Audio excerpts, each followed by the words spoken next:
pessoal, tudo bem com vocês? Eu sou Letícia Bento e sejam bem-vindos a mais um Kids Talks Podcast, episódio 26. Nosso principal objetivo é trazer personalidades de diferentes áreas, como ciências, artes, empreendedorismo e negócios, para que possam inspirar sua trajetória de vida. Hoje temos a honra de receber Érica Rodrigues, consultora financeira com o tema Educação Financeira, Sonhos, Disciplina e Primeiros Investimentos. Seja bem-vinda, Érica, ao Kids Talks e obrigada por ter aceitado o nosso convite. Obrigada, Letícia. Uma honra estar aqui com você hoje. Agradecemos aos nossos patrocinadores, FB Andrade, soluções em geologia e meio ambiente. Se quiser saber mais, QR Code no canto da tela. Fatiari, roda a vinheta. Cara, existe algo mais gostoso que amor de mãe? É claro que não! Fatiari, mais gostoso, só amor de mãe. Quem experimenta, prefere Fatiari. G-Capital, um jeito simples e descomplicado de investir. E Colégio Santa Doroteia, 113 anos, educando gerações. Érica Rodrigues, formada em Administração de Empresas, MBA em Gestão Organizacional, MBA em Gestão de Processos, MBA em Liderança, MBA em Licitações, nossa, bastante MBA. Há 14 anos trabalha no SESC e atualmente responde pela Gerência de Compras e Contratos no SESC AM. Há 4 anos é investidora na Bolsa de Valores e em 2023 foi certificada como educadora financeira pelo método FinPro, validado pelo MEC. Atua como consultora de finanças pessoais, orientando no processo de reeducação financeira. Érica, vamos começar com as perguntas. Ok. Bom, Érica, o Kids Talks ele tem uma pergunta que a gente faz a todos os nossos convidados, que é a seguinte. Todo adulto já foi criança e toda criança já teve um sonho enquanto ela crescia. O que a Érica queria ser quando ela crescesse? Letícia, eu não tinha assim uma profissão em mente muito convicta, não. Vou te falar que lembrar da minha infância me lembra os meus avós. Eu fui criada pelos meus avós. Então, o meu avô, ele sempre me procurou colocar a educação como prioridade, independente do que eu fosse seguir como profissão. Então, eu sempre estudei muito, tive a oportunidade de estudar numa escola privada, particular, fazer a faculdade federal. E aí eu escolhi a administração, que é uma faculdade já mais generalista. Sempre quis para esse lado de humanas, né? Trabalhar com as pessoas, trabalhar com os negócios. E não me arrependo, não. Acho que essa era a minha área mesmo de atuação. Bom, agora, Érica, como é que foi sua jornada? Quais foram os principais desafios de ser uma consultora financeira? Letícia, eu não comecei a minha jornada como consultora financeira. Você viu aí, eu comecei trabalhando muito cedo, né, com os meus tios no escritório. Depois eu vim trabalhar no SESC e fiz minha carreira lá, né, como administradora. Hoje eu atuo como gerente de compras. A educação financeira chegou na minha vida ao longo do tempo. Nos últimos 5 anos, eu tenho me dedicado mais a essa área, estudado mais sobre isso.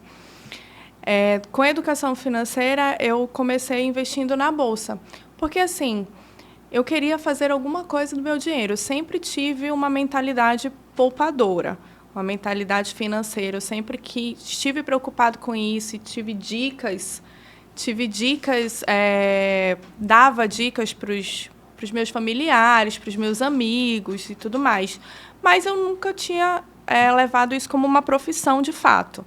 Mas há uns 5 anos eu entrei na Bolsa de Valores, comecei no mercado de capitais a investir o meu próprio dinheiro. E aí as pessoas começaram a me perguntar, e eu entendi que esse era um tema que as pessoas tinham curiosidade. Eu comecei a estudar a fundo e no ano passado eu fiz essa certificação para fazer, né, mentorias e consultorias de finanças pessoais, atendo casais e pessoas com problemas financeiros. Bom, eu vi que a senhora falou sobre Bolsa de Valores, certo? Sim. Bom, o que é exatamente a Bolsa de Valores? A Bolsa de Valores hoje é um mercado de capitais onde são negociadas as ações. Ações são papéis das empresas do mercado geral, né? Tem a Bolsa de Valores do Brasil, tem dos Estados Unidos. Então, as empresas, elas podem abrir o seu mercado e captar dinheiro na Bolsa de Valores. E qualquer pessoa pode comprar parte daquele negócio. Então, uma ação é parte do negócio que a empresa está vendendo. Então, tem várias empresas hoje na Bolsa. A Bolsa brasileira tem mais ou menos 400 empresas listadas e você pode comprar uma parte daquele negócio, que é uma ação. Entendi. Agora, como é que você, eu acho que, se eu não me engano, explica isso no livro Como Cuidar do Seu Dinheiro, do Priminho e da Turma da Mônica. Eu lembro que tinha uma página, um capítulo dedicado à Bolsa de Valores. Calma que eu tenho que me hidratar. Agora, como é que você definiria a educação financeira para uma criança de 11 anos? No caso, eu. Bom, a educação financeira, ela começa do seguinte aspecto. Você tem uma renda, você tem que ter uma renda, seja uma mesada, seja o seu salário, e você tem os seus gastos. Os seus gastos não podem ser maior do que a sua renda, né? Porque aí você vai ter um desequilíbrio financeiro. Então, tudo começa dessa mentalidade. Então, você tem que ter uma renda e gastar menos do que você ganha. Para não ser consumista, né? Exatamente. Então, assim, desde criança, a gente pode começar nessa mentalidade financeira, entendendo como negociar, como pedir desconto, como que você vai lidar com o dinheiro que seus pais vão dar para você ou que você vai começar a ganhar, para poder começar ali a sua educação financeira. Bom, agora, por que é importante sonhar e estabelecer metas financeiras desde cedo? Sem sonhos, a vida não é nada, né? A gente vai vivendo o dia de hoje, amanhã, e lá no futuro, o que você realizou? Eu costumo dizer que o tempo passa de qualquer jeito. Eu já tenho mais de 20 anos de formada. Passou muito rápido. Então, a gente pisca e o tempo já passou. Então, se você não sonhar, você não vai realizar. E, na mentoria, a gente fala muito sobre transformar os sonhos em metas. Por quê? Porque um sonho, ele pode ser algo inalcançável. Se você não colocar um prazo, estipular ali um tempo realmente para executar, estipular como que você vai mensurar se você está chegando perto, se você está longe. Então, existe uma métrica chamada Metas SMART. É um acrônimo em inglês, mas significa específica, mensurável, tem que ser alcançável, tem que ser realista e tem que ser temporal. Imagina só, eu quero ser magra. Mas ser magra é algo muito genérico, né? Pode ser que eu alcance... Você quer ser magra? Não, é só um exemplo, né? Vamos dizer, eu quero ser rica.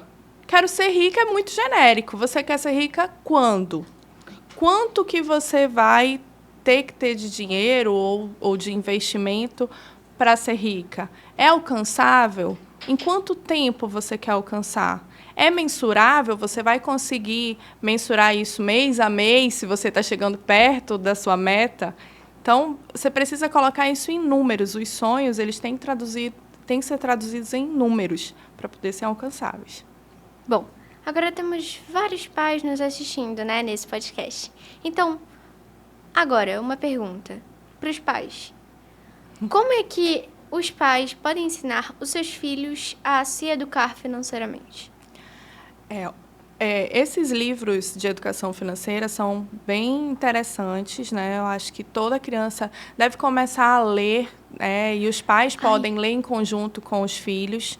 Faltou colocar aqui O Homem Mais Rico da Babilônia, mas esse daí eu ainda não li, mas eu vou ler. Coloque na lista, que ele é ótimo.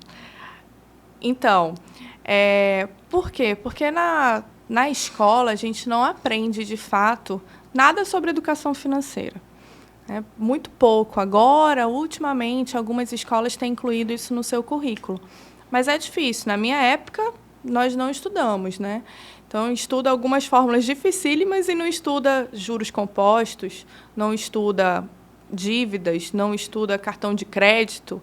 Então, uma forma dos pais começar a falar sobre isso. Começar a falar de dinheiro com os filhos, não como um problema, mas como algo que pode ser uma solução na sua vida. Eu lembro que no livro da Natália Arcuri, ela fala sobre alguma coisa que era dinheirofóbico, que tinha uns 5 sintomas. Peraí, deixa eu ver aqui no livro, rapidinho. Que tinha 5 sintomas que falavam que você tinha dinheirofobia. Aqui, ó. Sentir vergonha de pedir desconto, achar feio falar sobre dinheiro e divisão de gastos, ter medo de perder um aumento de salário, pensar que ricos são maus e pobres são bons, estar certo de que investir é para quem tem muito dinheiro e acreditar que Deus ajuda que tem uma parceirinha para pegar. Sim, eu chamo isso de crenças, né? A gente tem Limitantes, algumas né? crenças limitantes que a gente vai colocando ali na cabeça como verdades absolutas. E o dinheiro, ele por muito tempo, muitas pessoas acham que é ruim, é mal, né? As pessoas que são ricas são mesquinhas. E, na verdade, o dinheiro não é bom nem ruim. Depende do que você faz com ele, depende de como que você lida com ele. Existem pessoas que são gananciosas, mesmo sem serem ricas de dinheiro. Então, isso é muito relativo, é muito da forma como as pessoas veem. E esse é o grande ponto da mudança, é a mudança de hábito, é a mudança de crenças. É o mais difícil de tudo, porque realmente mudar um hábito não é fácil, exige muita disciplina. E só de você pensar que o dinheiro é algo bom, que vem para resolver os problemas, porque vamos pensar, o dinheiro pode resolver quase todos os problemas concretos. Eu digo que ele não pode resolver os problemas abstratos, assim, se você é feliz ou não, isso depende não só das coisas concretas, depende do seu sentimento, depende da espiritualidade. Mas os problemas concretos, eles podem resolver, né? Até problemas de saúde, você pode contratar um plano de saúde. De educação, você pode contratar uma escola melhor para o seu filho. Então, o dinheiro pode ajudar em vários problemas concretos. Agora, Érica, quais são as primeiras etapas para quem quer organizar as suas finanças? Então, a primeira etapa é se conscientizar do seu dinheiro. Às vezes, eu percebo que as pessoas vivem no automático. Não é à toa que hoje 80% da população vive endividada. Preferem não ver o problema, preferem não falar sobre isso. Então, o primeiro passo é ser verdadeiro consigo mesmo. É pegar e anotar e colocar ali em panos limpos as suas finanças. É anotar tudo que você ganha, tudo que você gasta e aquilo que você tem pretensão de fazer. Então, esse é o primeiro ponto, é analisar o que você tem de planejamento e o que você tem de concreto. A partir daí, a gente consegue fazer algumas análises. Se o seu orçamento está no adequado, o que seria adequado? Porque o adequado para mim pode ser diferente do adequado para você. Existem alguns métodos. Eu gosto muito do método 50-30-20. O que é isso? 50% para gastos obrigatórios, gastos ali que você tem que ter com moradia, com alimentação, básicos para viver. 30% para gastos com o seu estilo de vida e 20% com investimentos. Se não está dentro disso, se está fora disso, aí você precisa eliminar algum gasto supérfluo, repensar algum ou renegociar. Ou reduzir, né? Reduzir algum gasto. Também é uma opção. Eu acho que, se eu não me engano, é da Natália Arcuri esse método? Bom, a maioria dos educadores financeiros utilizam algum percentual, né? Também fala nisso no Pai Pobre, Pai Rico em quadrinhos, que tem uma parte que ele mostra ele separando o dinheiro. É porque, normalmente, as pessoas colocam tudo num caldeirão. Principalmente um caldeirão chamado cartão de crédito. Aí não você pode vê, colocar tudo no cartão de crédito. No cartão de crédito. Aí qual é a sua principal despesa? O cartão de crédito. Mas o cartão de crédito, ele não é uma categoria, ele não é uma despesa. Lá dentro do cartão de crédito tem várias categorias de despesa, que tem ali parte do seu lazer, parte de contas obrigatórias. Então, é preciso analisar o que tem ali. Bom, agora quais hábitos são extremamente necessários para quem quer lidar com o dinheiro? O primeiro é aquele que eu falei, né? Gastar menos do que ganha. Isso é básico. Se você começa a gastar mais do que você ganha, você já vai ter um problema financeiro. O segundo hábito que eu posso dizer é você se pagar primeiro. Eu chamo de o meu boleto do futuro. A gente não paga todas as contas de casa, paga ali a conta de luz, a conta de energia, de luz e de energia é a mesma coisa. A gente paga a conta de energia, paga a conta de água, paga a moradia, paga transporte. E o seu boleto do futuro, você paga quando? Quando sobrar? Então, um dos hábitos principais é se pagar primeiro.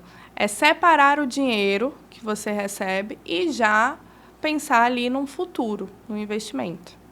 Bom, agora quais são os desafios mais comuns enfrentados por aqueles que querem melhorar a sua saúde financeira, mas não sabem como? É a falta de conhecimento e de educação mesmo. Hoje a gente tem disponível uma gama de informações, tanto em livros quanto em vídeos, né? Informação tem até demais. A questão é que as pessoas precisam escolher bons educadores, né? E realmente mudar os hábitos. Eu acho que o mais difícil de tudo é você querer mudar o hábito, porque você quer, mas na hora que você precisa praticar, realmente deixar de gastar ou realmente procurar uma renda extra, aí falta disciplina, falta aquele passinho a mais para mudar o hábito, aquele empurrãozinho a mais para mudar um hábito. Bom, Érica, o meu público, ele é bem diverso. Tem público que ganha mesada, que ganha salário e que já está ganhando aposentadoria. Qual é a dica comum para todo esse público para poder alcançar o sucesso financeiro? Primeiro, eu acho que você deve pensar o que você espera ali do seu futuro. Com certeza, o seu futuro é bem diferente do meu. Então, as suas metas vão ser diferentes da minha. Você, com 11 anos, pode se dar o luxo de pensar a longo prazo.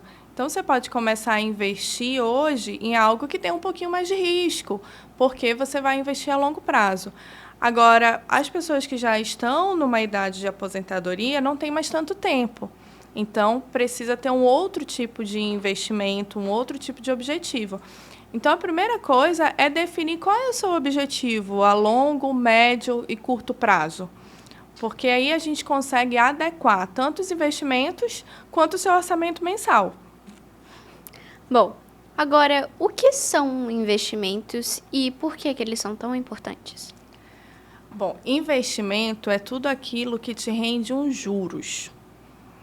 Então, você coloca um dinheiro e aquele dinheiro vai render e vai te devolver em juros. Então, é o dinheiro trabalhando por si mesmo. Isso é um investimento e as pessoas confundem muito. Por exemplo, uma casa e um carro próprio não é um investimento. Apesar de você estar usufruindo daquele bem, você está pagando por ele, está pagando uns juros, não recebendo juros, a não ser que você use a casa, né, para alugar ou que vai revender, que vai ter um dinheiro ali daquele investimento. Fora isso, não é investimento. Então, investimento é tudo aquilo que vai te render alguns juros. Pode ser um investimento na poupança, no Tesouro Selic, Tesouro em direto. ações.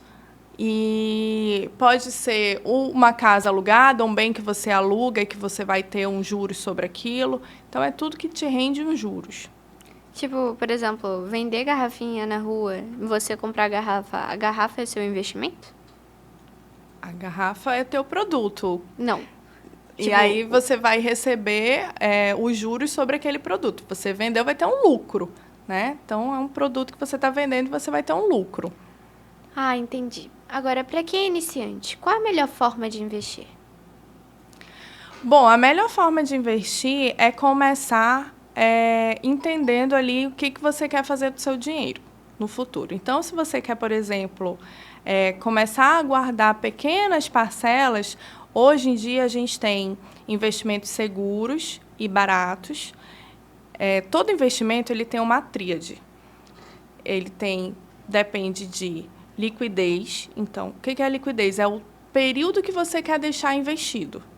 Então, você quer deixar por pouco tempo ou muito tempo. Segundo, o rendimento, quanto ele vai render ao longo desse período. E terceiro, o risco. Então, todo investimento tem risco, mas você pode minimizar ou maximizar esse risco. Hoje em dia existe, por exemplo, o Tesouro Direto. É um tipo de investimento e ele tem várias possibilidades. Uma delas é a longo prazo, daqui a 45 anos. Então, você já tem ali um índice e o quanto você vai receber daqui a 25 anos se você for colocando dinheiro. Então, hoje tem uma gama enorme de investimentos. Depende do seu objetivo. É para quanto tempo o seu objetivo? Bom, agora, que dica você daria para alguém que financiou a casa em, por exemplo, 30 anos e ainda está nos primeiros anos de pagamento do boleto?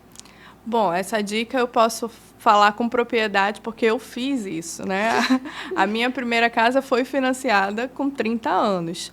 E eu posso dizer que eu quitei em 7 anos. Como, né? Eu morrendo de medo, porque eu já era uma pessoa poupadora, disse, vou entrar no financiamento de 30 anos, como que eu vou fazer? Mas a primeira coisa, você avaliar se a sua parcela mensal cabe no seu orçamento, né? Se ela não vai ficar além dos 50% de obrigatório, ali, estourando o seu orçamento das contas obrigatórias. Segundo, é você começar a fazer renda extra ou realmente tirar uma parte do seu orçamento para novos investimentos. Então, eu pude, o meu marido, ao longo desse período, ir crescendo na nossa carreira e todo o dinheiro que a gente recebia extra, a gente guardava para fazer as amortizações. O que é a amortização? Na parcela que você paga no mês, a maior parte da parcela é juros. Então, quando você amortiza, você paga uma parcela lá no final do contrato. E aí você vai diminuindo os juros ao longo do tempo. Então, quando você quita a parcela lá do ano 30, você diminui 3 ou 4 parcelas no seu contrato. E assim você vai reduzindo. Então, você consegue pagar a sua parcela mensal e começar a amortizar as parcelas futuras. Isso vai reduzindo o prazo do seu financiamento. Então, isso tem que ser um objetivo, né? O nosso objetivo era realmente quitar o nosso financiamento em até 10 anos, e não os 30 anos. E a gente foi galgando, conseguindo alcançar novos passos na carreira para poder quitar o nosso financiamento. Agora, para o pessoal que já está aposentado, ou que está quase entrando para a aposentadoria, qual conselho você daria para essa pessoa que está planejando essa aposentadoria? Olha, Letícia, essa é uma das principais dificuldades do brasileiro hoje. Infelizmente, o brasileiro tem aquele pensamento de vou trabalhar e no final eu vou me sustentar com a renda do INSS. Mas isso a gente sabe que está cada vez mais difícil.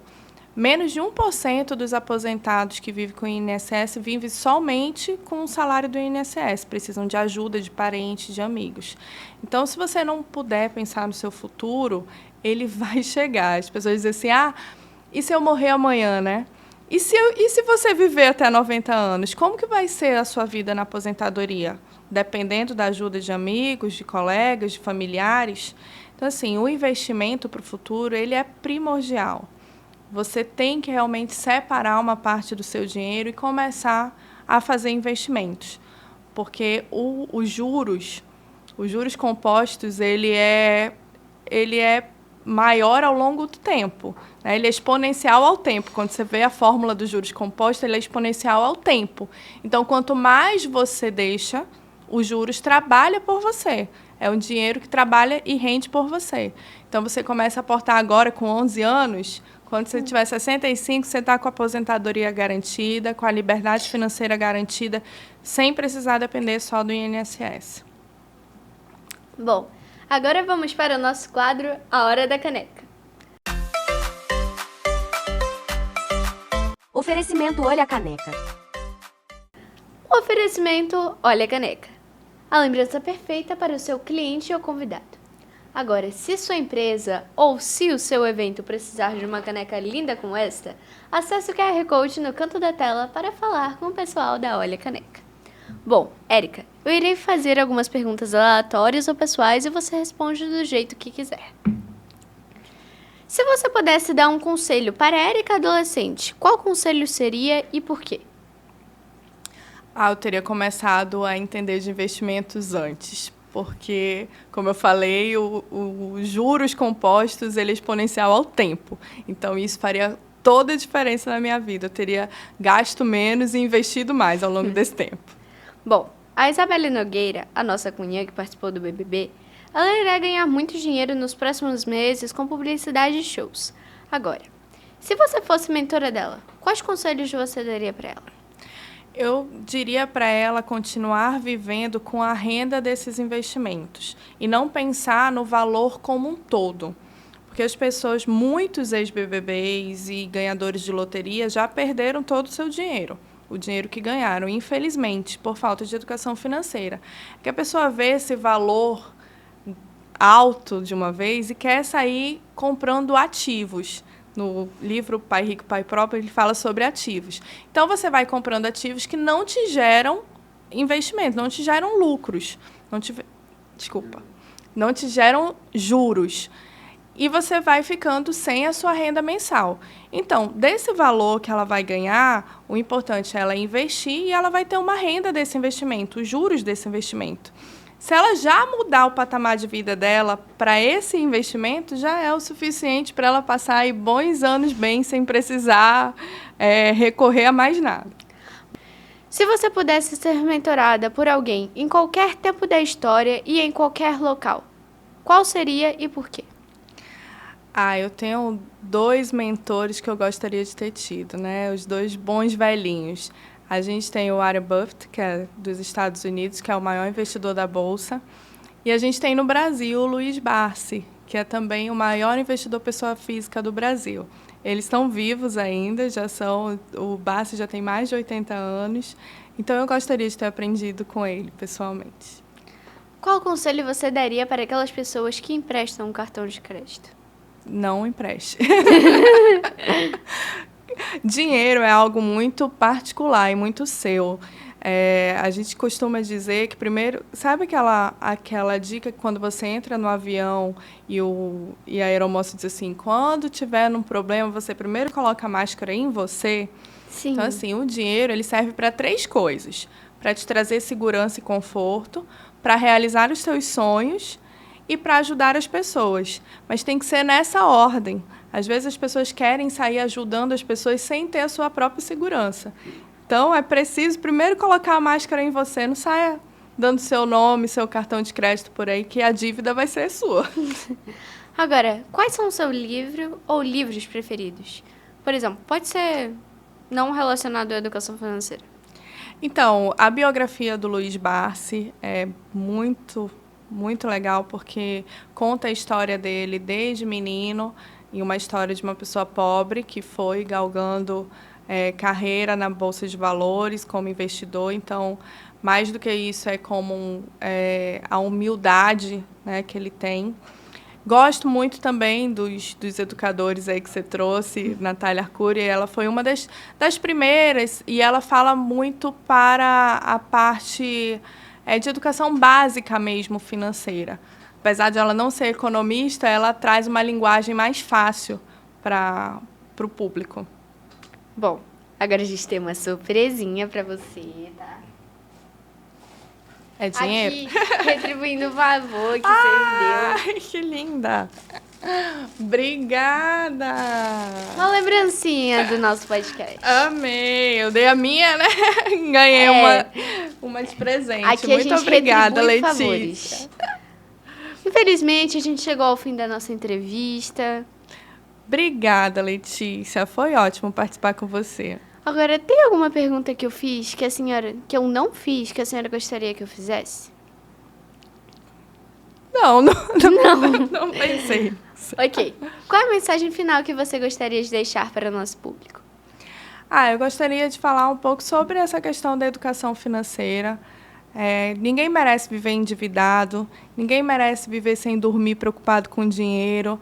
Acho que isso é um ponto que as pessoas podem melhorar na sua vida, porque a saúde financeira ela também ajuda em outras partes da sua vida. Então, quem estiver precisando de ajuda, de educação financeira, eu estou disponível.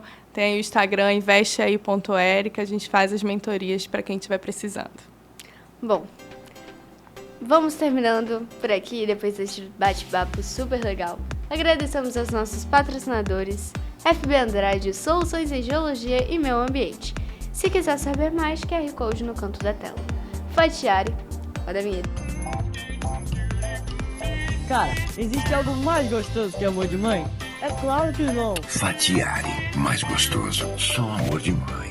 Quem experimenta prefere Fatiari, G-Capital, um jeito simples e descomplicado de investir, e Colégio Santa Doroteia, há 113 anos educando gerações. Se você gostou, já deixe seu like, curta, comenta, se inscreva e compartilhe para aquele seu grupo de WhatsApp que gosta de empreendedorismo, negócios ou podcast. Eu sou Letícia Bento e muito obrigada por ter ficado até o final. Vejo vocês no próximo episódio e tchau!